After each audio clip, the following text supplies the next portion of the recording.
প্রেমিক আর ওই যে প্রেমিকা প্রচুর ঘুমের পিল ব্যাগে নিয়ে ঘুপচি মতো হোটেলে উঠছে। ওই যে যুবক আর ওই যে যুবতী ফলিডল শিশি নিয়ে চুপচাপ দরজা দিচ্ছে ঘরে।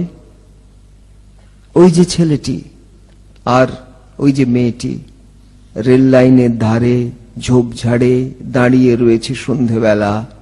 দূরে লোকালের আলো। আজ কাল পরশু তরশু ওদের সবাইকেই অপঘাতে মৃত রূপে খুঁজে পাওয়া যাবে। ওরা তো মাস্টার ছাত্রী, দেওর বৌদি তো ওরা তো সুদূর সম্পর্কে ভাই বোন।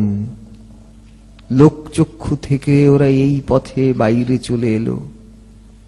আসলে কখন যেন হোটেলের ভ্যাপসা ঘর, হাসপাতাল, মর্গ আর রেলখাল ছেড়ে ওরা উঠে গিয়ে আকাশের একটুখানি পরে বসতি তুলেছে।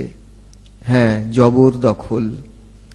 সেখানে মেঘের তৈরি গাছ, সেখানে হাওয়ায় তৈরি কুটির, সেখানে পাতা, শুধু পাতার পোশাক।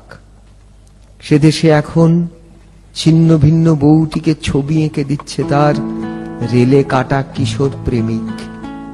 আঁচলে কষের রক্ত মুছিয়ে মেয়েটি বলছে, তাহলে এবার একটা গান কর বটাই।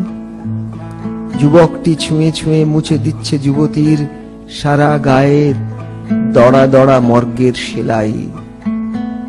আর এক মাথা গরম কবি এই মর্ত মাঠ থেকে উপরে তাকিয়ে দেবদেবীদের সঙ্গে সমানে হাঙ্গামা করছে। স্বর্গের এই জমিটুকু এক্ষুনি ওদের নামে লিখে দেওয়া চাই।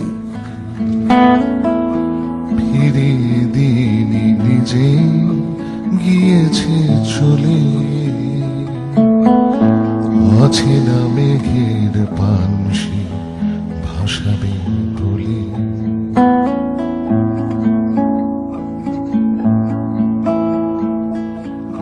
চেনা মেঘ তাকে ডাকে না যে নাম ধরে, অচেনা মেঘের ছায়ায় সে নাম ঘোরে। চেনা মেঘ তাকে ডাকে না যে নাম ধরে, অচেনা মেঘের ছায়ায় সে নাম ঘোরে। ফিরিয়ে দিনে নিজে গিয়েছে চলে, অচেনা মেঘের পানসি ভাসাবে বলে।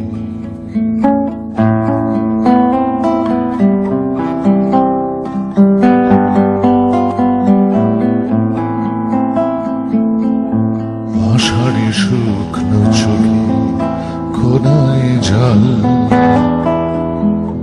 যেন সে অশ্রু অকারণে বিহ্বল। আষাঢ়ে শুকনো চোখে কোনায় জল, যেন সে অশ্রু অকারণে বিহ্বল। আশ্বিনে তার যাবার সময় হয়, যেন সে আমার অথচ আমার নয়। আশ্বিনে তার যাবার সময় হয়, যেন সে আমার অথচ আমার নয়।